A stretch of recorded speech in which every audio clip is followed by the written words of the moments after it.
নমস্কার, আমি দীপান্বিতা। কথামালা বর্ণিকা চ্যানেলে আপনাদের সবাইকে স্বাগত জানাই। আশা করি আপনারা সবাই ভালো আছেন। আজ আমি আপনাদের পাঠ করে শোনাব বিভূতিভূষণ বন্দ্যোপাধ্যায়ের লেখা একটি গল্প। আমার গল্প পাঠ যদি আপনাদের ভালো লাগে তাহলে কিন্তু অবশ্যই আমার চ্যানেলটিকে সাবস্ক্রাইব করে আমার পাশে থাকবেন। আর গল্প কেমন লাগলো তা কিন্তু কমেন্টে জানাতে ভুলবেন না। তাহলে চলুন শুরু করি আজকের গল্প। বিভূতিভূষণ বন্দ্যোপাধ্যায়ের লেখা পুঁই মাচা।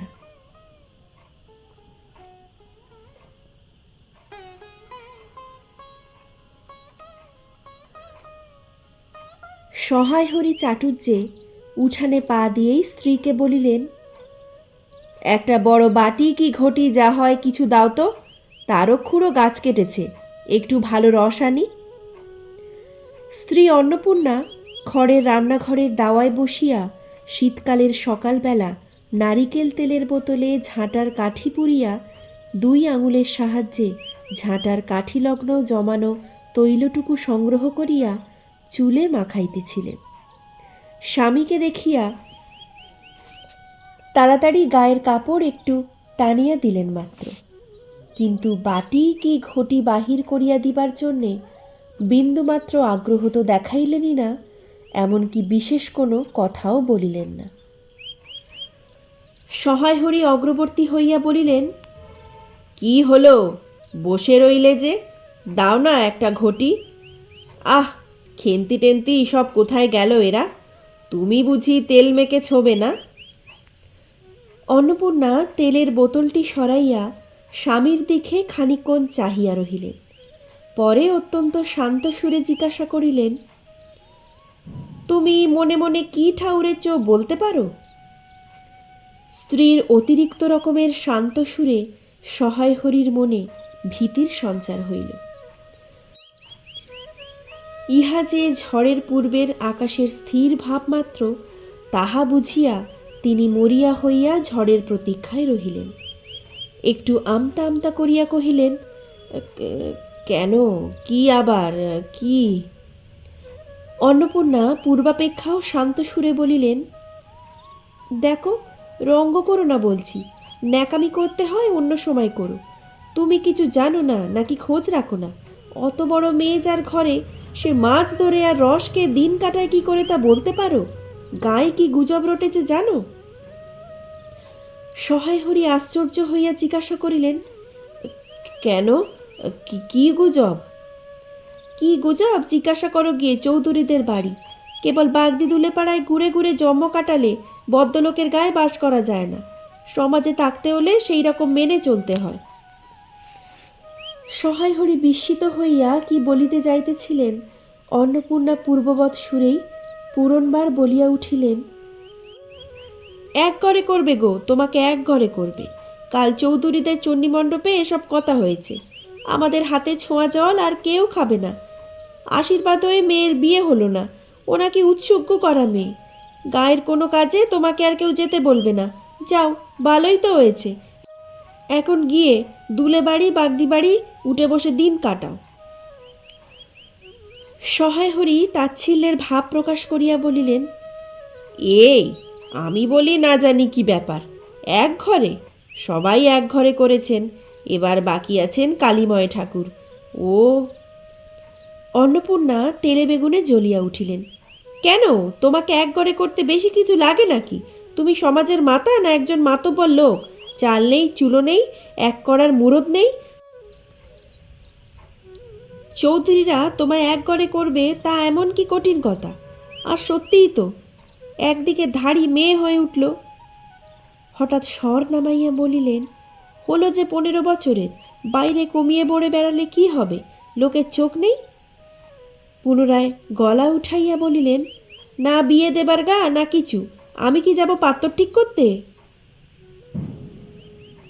সশরীরে যতক্ষণ স্ত্রীর সম্মুখে বর্তমান থাকিবেন, স্ত্রীর গলার সুর ততক্ষণ কমিবার কোনো সম্ভাবনা নাই বুঝিয়া সহায় হরি দাওয়া হইতে তাড়াতাড়ি একটা কাঁসার বাটি উঠাইয়া খিড়কি দুয়ার লক্ষ্য করিয়া যাত্রা করিলেন।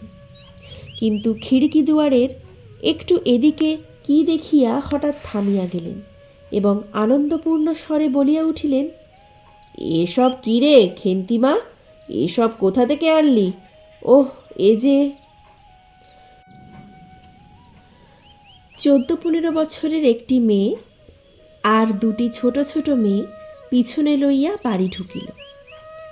তাহার হাতে এক বোঝা পুঁইশাক, ডাঁটাগুলি মোটা ও হলদে হলদে। চেহারা দেখিয়া মনে হয় কাহারা পাকা পুঁই গাছ উপড়াইয়া ফেলিয়া উঠানের জঙ্গল তুলিয়া দিতেছিল। মেয়েটি তাহাদের উঠানের জঞ্জাল প্রাণপণে তুলিয়া আনিয়াছে। ছোট মেয়ে দুটির মধ্যে একজনের হাত খালি, অপরটির হাতে গোটা 2-3 পুঁই পাতা জড়ানো কোনো দ্রব্য। বড় মেয়েটি খুব লম্বা, গোলমাল চেহারা, মাথার চুলগুলো রুক্ষ ও অগোছালো, বাতাসে উড়িতেছে, মুখখানা খুব বড়, চোখ দুটো ডাগর ডাগর ও শান্ত।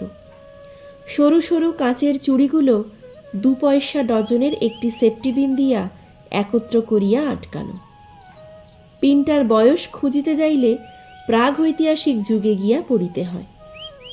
এই বড় মেয়েটির নামই বোধহয় খেন্তি, কারণ সে তাড়াতাড়ি পিছন ফিরিয়া তাহার পশ্চাৎবর্তিনীর হাত হইতে পুঁই পাতা জড়ানো দ্রব্যটি লইয়া ধরিয়া বলিল, চিংড়ি মাছ বাবা, গয়াখুড়ির কাছ থেকে রাস্তায় নিলাম, দিতে চায় না, বলে তোমার বাবার কাছে 8 দিনকার দরুন 2 পয়সা বাকি আছে। আমি বললাম, তাও দয়া পিসি, আমার বাবা কি তোমার 2 পয়সা নিয়ে পালিয়ে যাবে? আর এই পুঁইশাকগুলো ঘাটের ধারে রায় কাকা বললে, নিয়ে যা, কেমন মোটা মোটা। অন্নপূর্ণা দাওয়া হইতে অত্যন্ত ঝাঁঝের সহিত চিৎকার করিয়া উঠিলেন, নিয়ে যা, আহা কি অমত্যই তোমাকে তারা দিয়েছে, পাকা পুঁইডাটা কাট হয়ে গিয়েছে, 2 দিন পরে ফেলে দিত, নিয়ে যা। আর উনি তখন আগাছা উঠিয়ে নিয়ে এসেছেন, ভালোই হয়েছে, তাদের আর নিজেদের কষ্ট করে কাটাতে হলো না। যত পাতুরে বোকা সব মরতে আসে আমার ঘাড়ে। দাড়ি মেয়ে, বলে দিয়েছি না তোমায় বাড়ির বাইরে কোথাও পা দিতে না? লজ্জা করে না এপাড়া সেপাড়া করে বেড়াতে? বিয়ে হলে যে 4 ছেলের মা হতো। খাওয়ার নামে আর জ্ঞান থাকে না, না? কোথায় শাক, কোথায় বেগুন, আর একজন বেড়াচ্ছেন কোথায় রস, কোথায় চাই, কোথায় পাঁশ। প্যাল বলছি ওসব, প্যাল। মেয়েটি শান্ত অথচ ভয় মিশ্রিত দৃষ্টিতে মার দিকে চাহিয়া হাতের বাঁধন আলগা করিয়া দিল। পুঁইশাকের বোঝা মাটিতে পড়িয়া গেল। অন্নপূর্ণা বকিয়া চলিলেন, যা তো রাধি, ও আপদগুলো টেনে খিড়কির পুকুরের ধারে ফেলে দিয়ে আয় তো, যা।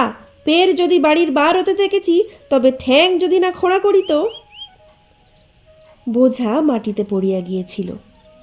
ছোট মেয়েটি কলের পুতুলের মতন সেগুলি তুলিয়া লইয়া খিড়কি অভিমুখে চলিল। কিন্তু ছোট মেয়ে অত বড় বোঝা আঁকড়াইতে পারিল না। অনেকগুলি ডাঁটা এদিক ওদিক ঝুলিতে ঝুলিতে চলিল। সহায় হরি ছেলেমেয়েরা তাহাদের মাকে অত্যন্ত ভয় করিত। সহায় হরি আমতা আমতা করিয়া বলিতে গেলেন, তা এনেছে ছেলে মানুষ খাবে বলে, তুমি আবার বরং। পুঁইশাকের বোঝা লইয়া যাইতে যাইতে ছোট মেয়েটি ফিরিয়া দাঁড়াইয়া মার মুখের দিকে চাহিল। অন্নপূর্ণা তাহার দিকে চাহিয়া বলিলেন, না না, নিয়ে যা, খেতে হবে না। মেয়ে মানুষের আবার অত নোলা কিসের? এক পাড়া থেকে আরেক পাড়ায় নিয়ে আসবে 2 পুঁইশাক ভিক্ষে করে। যা যা, তুই যা, দূর করে বনে দিয়ে আয়। সহায় হরির বড় মেয়ের মুখের দিকে চাহিয়া দেখিলেন তাহার চোখ দুটো জলে ভরিয়া আসিয়াছে। তার মনে বড় কষ্ট হইল, কিন্তু মেয়ের যতই সাধের জিনিস হোক, পুঁইশাকের পক্ষালম্বন করিয়া দুপুরবেলা স্ত্রীকে চটাইতে তিনি আদৌ সাহসী হইলেন না। নিঃশব্দে খিড়কি দৌড় দিয়া বাহির হইয়া গেলেন। বসিয়া রাঁধিতে রাঁধিতে বড় মেয়ের মুখের কাতর দৃষ্টি স্মরণে পড়িবার সঙ্গে সঙ্গে অন্নপূর্ণার মনে পড়িল, গত অরন্ধনের পূর্বদিন বাড়িতে পুঁইশাক রান্নার সময় খেন্তি আবদার করিয়া বলিয়াছিল, মা, অর্ধেকগুলো কিন্তু একা আমার, অর্ধেক সব মিলে তোমাদের। বাড়িতে কেহ ছিল না। তিনি নিজে গিয়া উঠোনের ও খিড়কিদোরের আশেপাশে যে ডাঁটা পড়িয়াছিল সেগুলি কুড়াইয়া লইয়া আসিলেন। বাকিগুলো কুড়ানো যায় না, ডোবার ধারের ছাই গাদায় ফেলিয়া দিয়াছে। কুচো চিংড়ি দিয়া এই রূপে চুপি চুপি পুঁইশাকের তরকারি রাঁধিলেন। দুপুরবেলা খেন্তি পাতে পুঁইশাকের চচ্চড়ি দেখিয়া বিস্ময় ও আনন্দপূর্ণ ডাগর চোখে মায়ের দিকে ভয় ভয়ে চাহিল। দু একবার এদিক ওদিক ঘুরিয়া আসিতেই অন্নপূর্ণা দেখিলেন উক্ত পুঁইশাকের এক টুকরো তাহার পাতে পড়িয়া নাই। পুঁইশাকের ওপর তাহার এই মেয়েটির কিরূপ লোভ তাহা তিনি জানিতেন। জিজ্ঞাসা করিলেন, কি রে খেন্তি, আর একটু চচ্চড়ি দিই মা? খেন্তি তৎক্ষণাৎ ঘাড় নাড়িয়া এ আনন্দজনক প্রস্তাব সমর্থন করিল। কি ভাবিয়া অন্নপূর্ণার চোখে জল আসিল। চাপিতে গিয়া তিনি চোখ উঁচু করিয়া চালের বাতায় গোজা ডালা হইতে শুকনো লঙ্কা পাড়িতে লাগিলেন। কালী মায়ের চণ্ডীমণ্ডপে সেদিন বৈকালবেলা সহায় হরির ডাক পড়িল। সংক্ষিপ্ত ভূমিকা ফাঁদিবার পর কালীময় উত্তেজিত সুরে বলিলেন, সেসব দিন কি আর আছে ভায়া? এই ধরো কেষ্ট মুখুজ্জে, স্বভাব নইলে পাত্রে দেব না, স্বভাব নইলে পাত্রে দেব না করে কি কাণ্ডটাই করলে।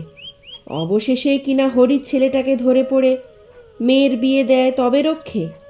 তার কি স্বভাব! রাম বলো ৬-৭ পুরুষে ভঙ্গ, পচা ক্ষত্রিয়।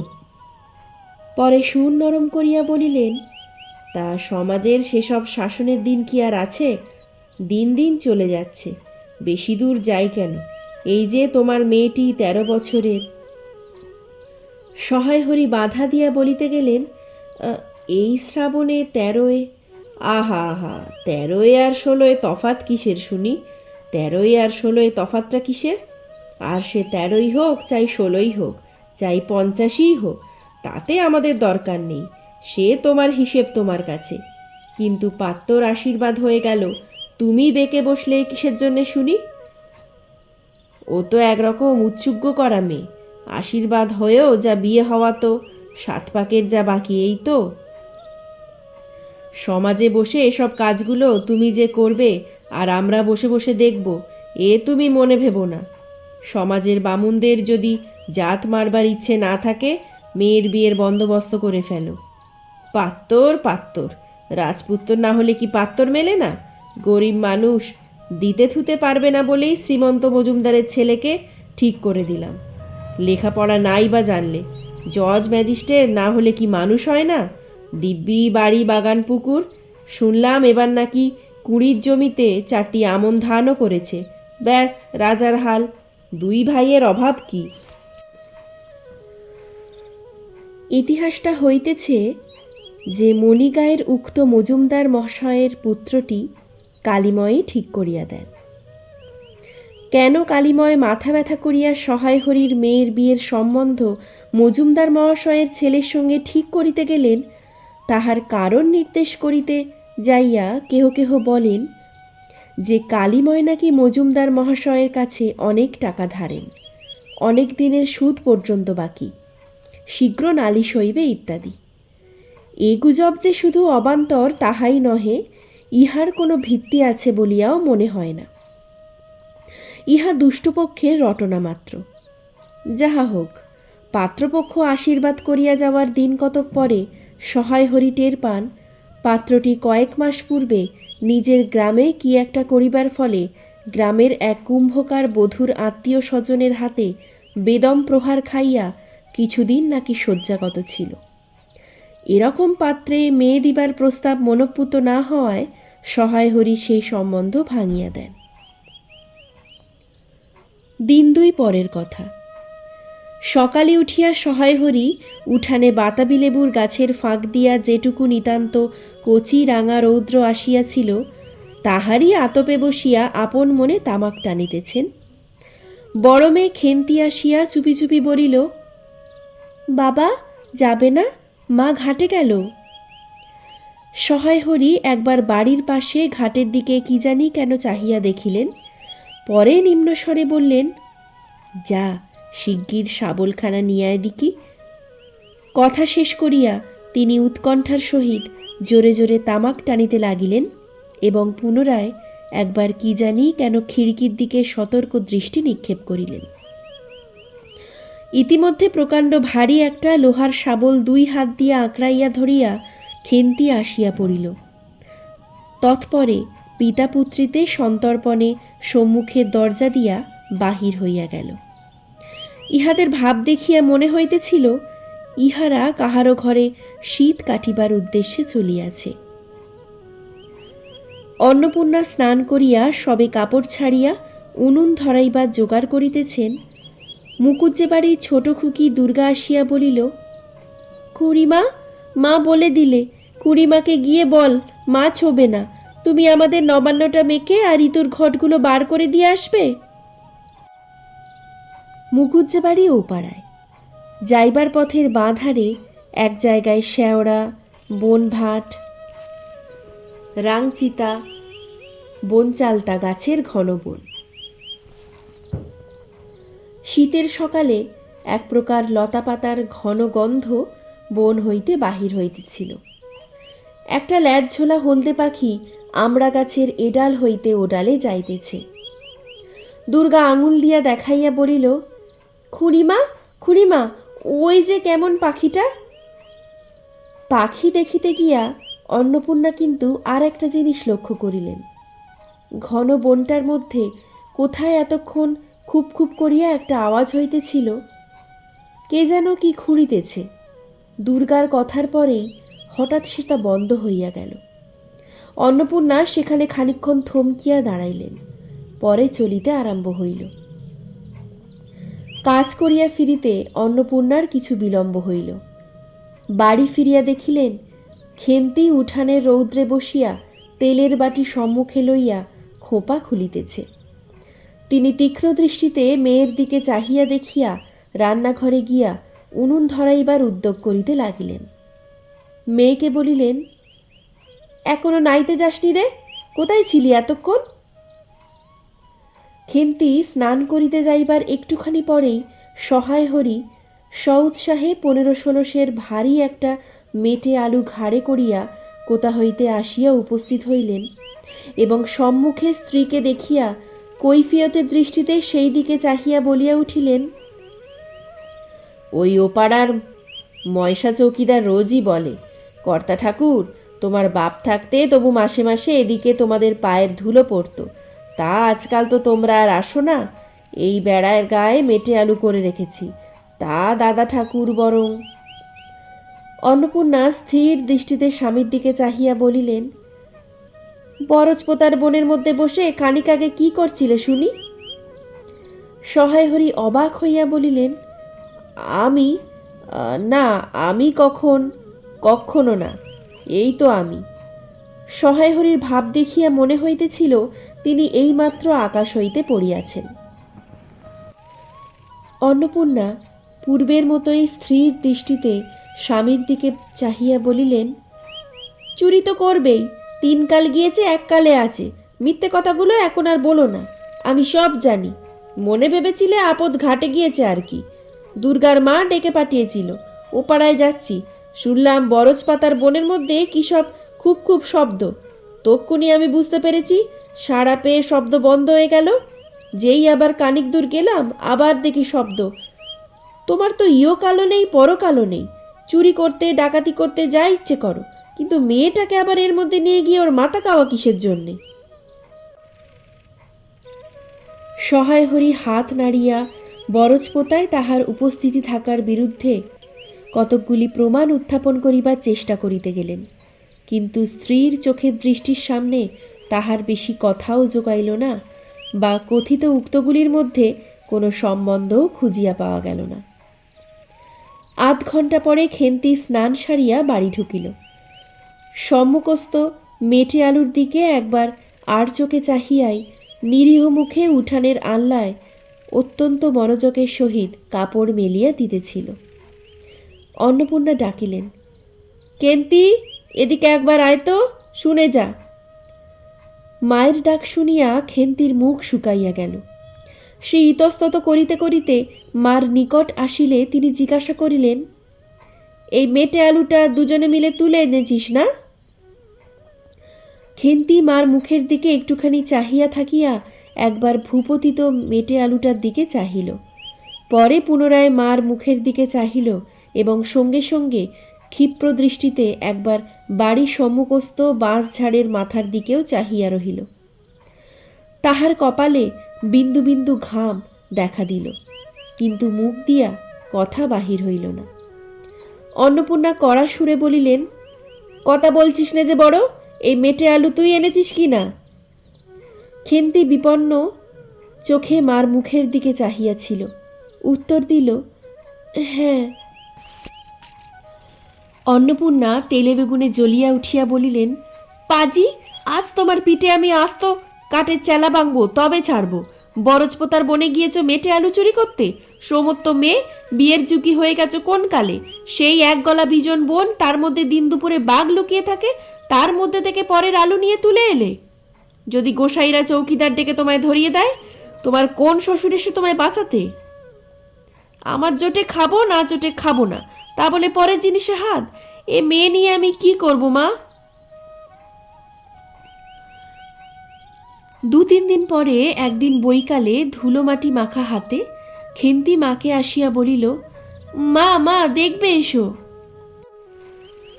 অন্নপূর্ণা গিয়া দেখিলেন, ভাঙা পাঁচিলের ধারে যে ছোট খোলা জমিতে কতকগুলো পাথরকুচি ও কণ্টিকারী জঙ্গল হইয়াছিল, খেন্তি ছোট বোনটিকে লইয়া সেখানে মহা উৎসাহে তরকারির আওলাদ করিবার আয়োজন করিতেছে এবং ভবিষ্যম্ভাবী নানানবিধ কাল্পনিক ফলমূলের অগ্রদূত স্বরূপ বর্তমানে কেবল একটিমাত্র শীর্ণকায় পুঁইশাকের চারা কাপড়ের ফালির গ্রন্থিবন্ধনে বদ্ধ হইয়া ফাঁসি হইয়া যাওয়া আসামির মতন ঊর্ধ্বমুখে একখণ্ড শুষ্ক কঞ্চির গায়ে ঝুলিয়া রহিয়াছে।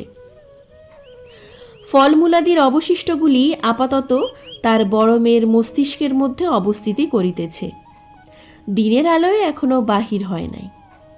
অন্নপূর্ণা হাসিয়া বলিলেন, দূর পাগলি, এখন পুঁই ডাঁটার চারা পোতে কখনো? বর্ষাকালে পুঁততে হয়, এখন যে জল না পেয়ে মরে যাবে। খেন্তি বলিল, কেন, আমি রোজ জল ঢালব। অন্নপূর্ণা বলিলেন, দেখ, হয়তো বেঁচেও যেতে পারে, আজকাল রাতে খুব শিশির হয়। খুব শীত পড়িয়াছে। সকালে উঠিয়া সহায় হরি দেখিলেন, তাহার 2 ছোট মেয়ে দোলাই গায়ে বাঁধিয়া রোদ উঠিবার প্রত্যাশায় উঠানের কাঁঠাল তলায় দাঁড়াইয়া আছে। একটা ভাঙা ঝুড়ি করিয়া খেন্তি শীতে কাঁপিতে কাঁপিতে মুকুজ্জে বাড়ি হইতে গোবর কুড়াইয়া আনিল। সহায় হরি বলিলেন, হ্যাঁ মা খেন্তি, তার সকালে উঠে জামাটা গায়ে দিতে তোর কি হয়? দেখ দেখি কত শীত। আচ্ছা দিচ্ছি বাবা, কই শীত তেমন তো। হ্যাঁ দে মা, এক্ষুনি দে, অসুখ বিসুখ 5 রকম হতে পারে, বুঝলি নে। সহায় হরি বাহির হইয়া গেলেন। ভাবিতে ভাবিতে গেলেন, তিনি কি অনেক দিন মেয়ের মুখ ভালো করিয়া দেখেন নাই? খেন্তির মুখ এমন সুশ্রী হইয়া উঠিয়াছে। জামার ইতিহাস নিম্নলিখিত রূপ। বহু বৎসর অতীত হইল, হরিপুরের রাসের মেলা হইতে সহায় হরি কালো সার্জের এই 2.5 টাকা মূল্যের জামাটি ক্রয় করিয়া আনেন। ছিঁড়িয়া যাইবার পর তাহাতে কতবার রিপু ইত্যাদি করা হইয়াছিল। সম্প্রতি গত বৎসর হইতে খেন্তির স্বাস্থ্যোন্নতি হওয়ার দরুন জামাটি তাহার গায়ে হয় না। সংসারের এসব খোঁজ সহায় হরি কখনো রাখিতেন না। জামার বর্তমান অবস্থা অন্নপূর্ণারও জানা ছিল না। খেন্তির নিজস্ব ভাঙা টিনের তোরঙ্গের মধ্যেই উহা থাকিত। পৌষ সংক্রান্তি। সন্ধেবেলা অন্নপূর্ণা একটা কাশিতে চালের গুঁড়ো, ময়দা ও গুড় দিয়া চটকাইতেছিলেন। একটি ছোট বাটিতে 1 বাটি তেল। খেন্তি কুরুনির নিচে একটা কলার পাতা পাড়িয়া এক মালা নারকেল কুড়িতেছে। অন্নপূর্ণা প্রথমে খেন্তির সাহায্য লইতে স্বীকৃত হন নাই, কারণ সে যেখানে সেখানে বসে, বনে বাদারে ঘুরিয়া ফেরে, তাহার কাপড় চোপড় শাস্ত্রসম্মত ও সূচি নহে। অবশেষে খেন্তি নিতান্ত ধরিয়া পড়ায় হাত পা ধোয়াইয়া ও শুদ্ধ কাপড় পরাইয়া তাকে বর্তমান পদে নিযুক্ত করিয়াছেন। ময়দার গোলা মাখা শেষ হইলে অন্নপূর্ণা উনুনে খোলা চাপাইতে যাইতেছেন। ছোট মেয়ে রাধা হঠাৎ ডান হাতখানা পাতিয়া বলিল, মা, ওই একটু। অন্নপূর্ণা বড় গামলাটা হইতে একটুখানি গোলা তুলিয়া লইয়া হাতের আঙুল 5টি দ্বারা একটি বিশেষ মুদ্রা রচনা করিয়া সেটুকু রাধার প্রসারিত হাতের ওপর দিলেন।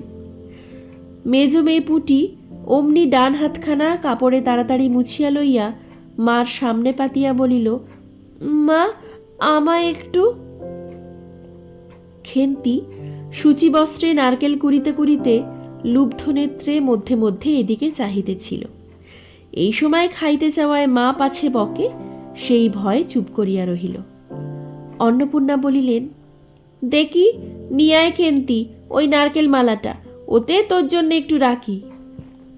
খেন্তি ক্ষিপ্রহস্তে নারকেলের ওপরের মালাখানা যাহাতে ফুটো নাই সেখানা সরাইয়া দিল। অন্নপূর্ণা তাহাতে একটু বেশি করিয়া গোলা ঢালিয়া দিলেন। মেজ মেয়ে পুটি বলিল, জ্যাঠাইমারা অনেকখানি দুধ নিয়েছে, রাঙা দিদি ক্ষীর তৈরি করছিল, ওদের অনেক রকম হবে। খেন্তি মুখ তুলিয়া বলিল, এবেলা আবার হবে নাকি? ওরা তো ওবেলা ব্রাহ্মণ নেমন্তন্ন করেছিল, সুরেশ কাকাকে আর ওপাড়ার তিনুর বাবাকে।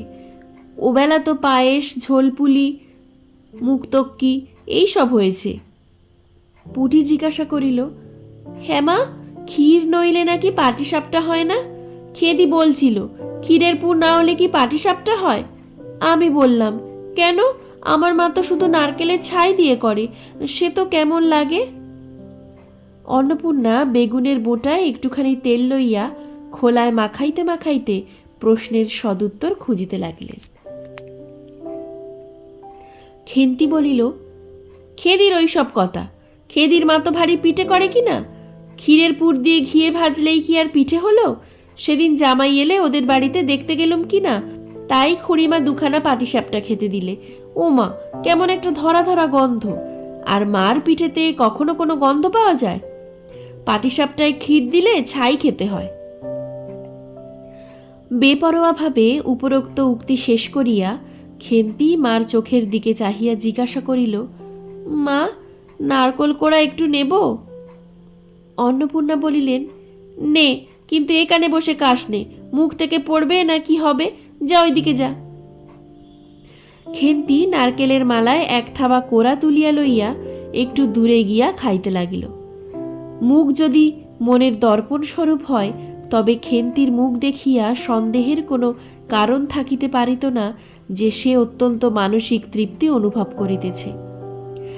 ঘণ্টাখানেক পরে অন্নপূর্ণা বলিলেন, ওরে, তোরা সব এক এক টুকরো পাতা পেতে বসত দেখি, গরম গরম দি। খেন্তি, জল দেওয়া ভাত আছে ও বেলার, বার করে নিয়ে আয়। খেন্তির নিকট অন্নপূর্ণার এ প্রস্তাব যে খুব মনোপুত হইল না, তাহা তার মুখ দেখিয়া বোঝা গেল। পুটি বলিল, মা, বর্দি পিঠেই খাক, ভালোবাসে, ভাত বরং থাকুক, আমরা কাল সকালে খাব। খান কয়েক খাইবার পরেই ছোট মেয়ে রাধা আর খাইতে চাহিল না। সে নাকি অধিক মিষ্ট খাইতে পারে না। সকলের খাওয়া শেষ হইয়া গেলেও খেন্তি তখনও খাইতেছে।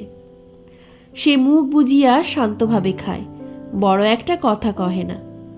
অন্নপূর্ণা দেখিলেন সে কম করিয়াও 18-19 খানা খাইয়াছে।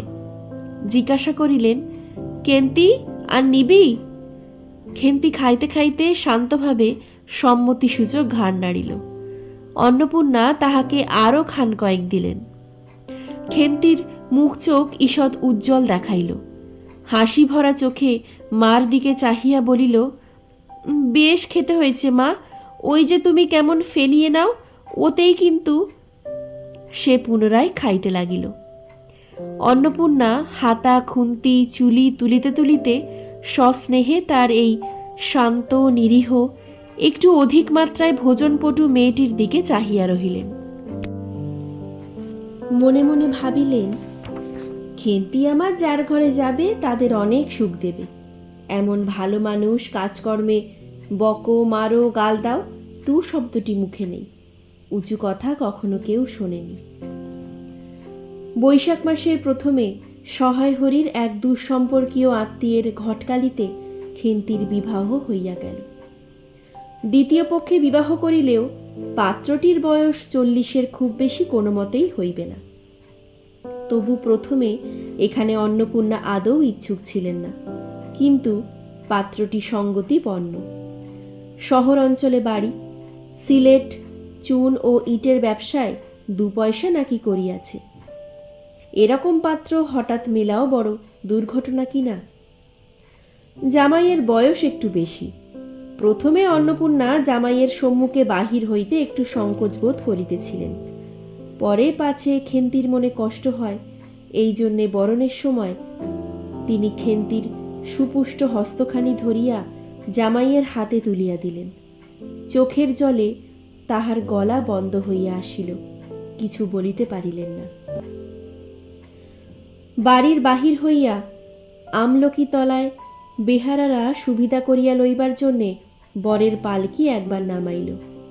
অন্নপূর্ণা চাহিয়া দেখিলেন, বেড়ার ধারের নীল রঙের মেদি ফুলের গুচ্ছগুলি যেখানে নত হইয়া আছে, খেন্তির কম দামের বালুচরের রাঙাচেলির আঁচলখানা পালকির বাহির হইয়া সেখানে লুটাইতেছে। তার এই অত্যন্ত অগোছালো নিতান্ত নিরীহ একটু অধিক মাত্রায় ভোজনপটু মেয়েটিকে পরের ঘরে অপরিচিত মহলে পাঠাইতে তার বুক উদ্বেল হইয়া উঠিতেছিল। খেন্তিকে কি অপরে ঠিক বুঝিবে? যাইবার সময় খেন্তি চোখের জলে ভাসিতে ভাসিতে সান্ত্বনার সুরে বলিয়াছিল, মা, আষাঢ় মাসেই আমাকে এনো, বাবাকে পাঠিয়ে দিও 2 মাস তো। ও পাড়ার ঠান দিদি বলিলেন, তোর বাবা তোর বাড়ি যাবে কেন রে? আগে নাতি হোক তবে তো। খেন্তির মুখ লজ্জায় রাঙা হইয়া উঠিল। জল ভরা ডাগর চোখের ওপর একটুখানি লাজুক হাসির আভা মাখাইয়া সে এক গুইমের সুরে বলিল, না, যাবে না বই কি, দেখো তো কেমন না যান। ফাল্গুন চৈত্র মাসের বৈকালবেলা উঠানের মাচায় রৌদ্রে দেওয়া আমসত্ত্ব তুলিতে তুলিতে অন্নপূর্ণার মন হুহু করিত। তার অনাচারী লোভী মেয়েটি আজ বাড়িতে নাই যে। কোথা হইতে বেড়াইয়া আসিয়া লজ্জাহীনার মতন হাতখানি পাতিয়া মিনতির সুরে অমনি বলিবে, মা, বলবো একটা কথা, ওই কোনটা ছিঁড়ে একটুখানি। 1 বছরের ওপর হইয়া গিয়েছে। পুনরায় আষাঢ় মাস, বর্ষা বেশ নামিয়াছে। ঘরের দাওয়ায় বসিয়া সহায় হরি প্রতিবেশী বিষ্ণু সরকারের সহিত কথা বলিতেছেন। সহায় হরি তামাক সাজিতে সাজিতে বলিলেন, ও তুমি ধরে রাখো, ওরকম হবেই দাদা। আমাদের অবস্থার লোকের চেয়ে ভালো আর কি জুটবে। বিষ্ণু সরকার তালপাতার চাটাইয়ের ওপর উবু হইয়া বসিয়াছিলেন। দূর হইতে দেখিলে মনে হইবার কথা তিনি রুটি করিবার জন্যে ময়দা চটকাইতেছেন।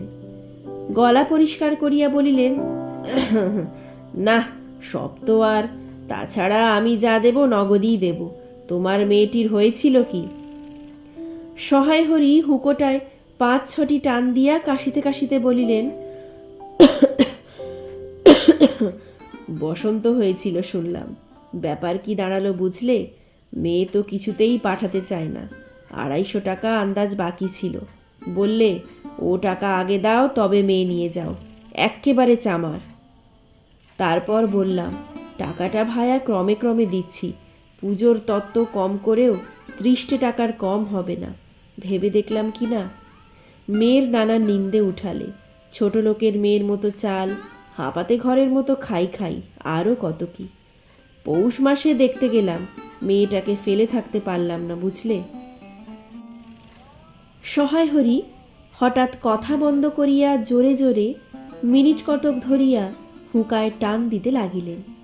কিছুক্ষণ দুজনের কোনো কথা শোনা গেল না। অল্পক্ষণ পরে বিষ্ণু সরকার বলিলেন, তারপর?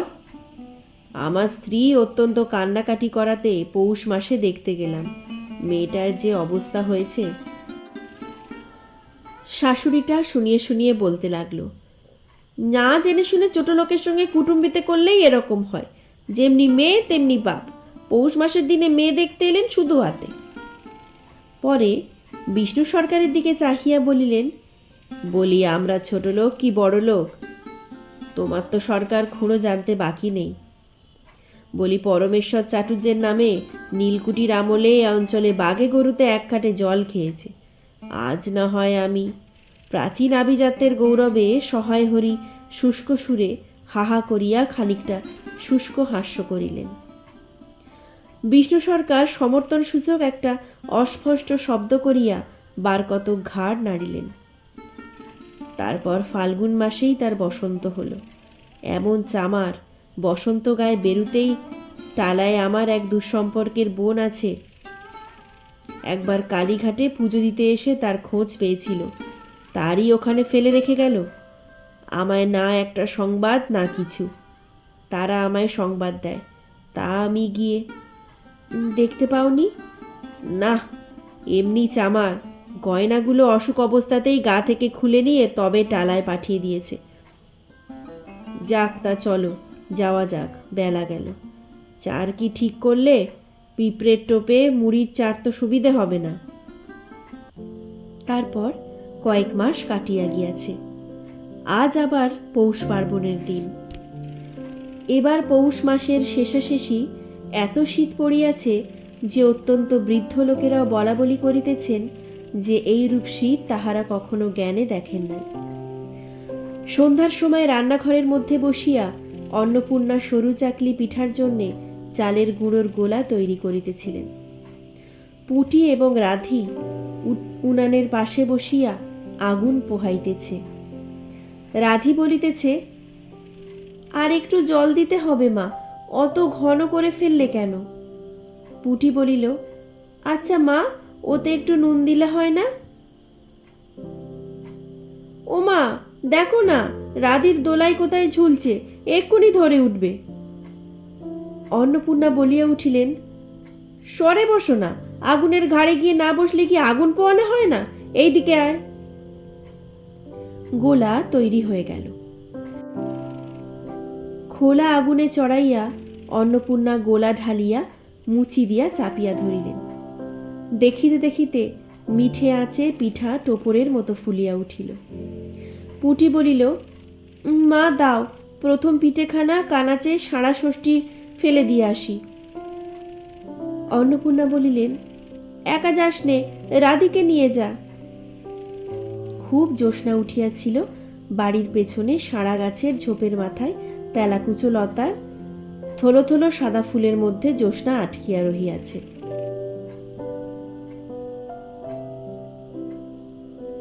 পুটি ও রাধি খিড়কি দোর খুলিতেই একটা শিয়াল শুকনো পাতায় খসখস শব্দ করিতে করিতে ঘন ঝোপের মধ্যে ছুটিয়া পালাইল।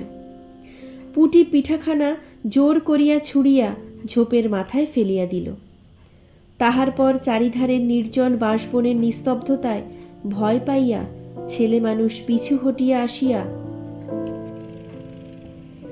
খিড়কি দরজার মধ্যে ঢুকিয়া পড়িয়া তাড়াতাড়ি দ্বার বন্ধ করিয়া দিল। পুটি ও রাধি ফিরিয়া আসিলে অন্নপূর্ণা জিজ্ঞাসা করিলেন, দিলি? পুটি বলিল, হ্যাঁ মা, তুমি আর বছর যেখান থেকে নেবুর চারা তুলে এনেছিলে সেইখানে ফেলে দিলাম। তারপর সে রাত্রে অনেকক্ষণ কাটিয়া গেল। পিঠা গড়া প্রায় শেষ হইয়া আসিয়াছে, রাতও তখন খুব বেশি। জ্যোৎস্নার আলোয় বাড়ির পেছনের বনে অনেকক্ষণ ধরিয়া একটা কাঠঠোকরা পাখি ঠর শব্দ করিতেছিল। তাহার স্বরটাও যেন ক্রমে তন্দ্রালু হইয়া পড়িতেছে। দুই বোনের খাইবার জন্যে কলার পাতা চিরিতে চিরিতে পুটি অন্যমনস্কভাবে হঠাৎ বলিয়া উঠিল, দিদি বড় ভালোবাসত মা। তিনজনেই খানিকক্ষণ নির্বাক হইয়া বসিয়া রহিল। তাহার পর তাহাদের তিনজনেরই দৃষ্টি কেমন করিয়া আপনা আপনি উঠানের এক কোণে আবদ্ধ হইয়া পড়িল, যেখানে বাড়ির সেই লোভী মেয়েটির লোভের স্মৃতি পাতায় পাতায় শিরায় শিরায় জড়াইয়া তাহার কত সাধের নিজের হাতে পোতা পুঁই গাছটি মাচা জুড়িয়া বাড়িয়া উঠিয়াছে। বর্ষার জল ও কার্তিক মাসের শিশির লইয়া কচি কচি সবুজ ডগাগুলি মাচাতে সব ধরে নাই, মাচা হইতে বাহির হইয়া দুলিতেছে সুস্পষ্ট নধর প্রবর্ধমান জীবনের লাবণ্যে ভরপুর। ধন্যবাদ। আপনারা শুনলেন বিভূতিভূষণ বন্দ্যোপাধ্যায়ের লেখা গল্প পুঁই মাচা। গল্পটি আপনাদের কেমন লাগলো তা কিন্তু আমাকে অবশ্যই কমেন্ট করে জানাবেন। আর আমার গল্প পাঠ যদি আপনাদের ভালো লাগে তাহলে আমার চ্যানেলটিকে সাবস্ক্রাইব করে আমার পাশে থাকবেন। দেখা হচ্ছে পরের ভিডিওতে নতুন একটি গল্প নিয়ে। আপনারা সবাই ভালো থাকবেন। ধন্যবাদ।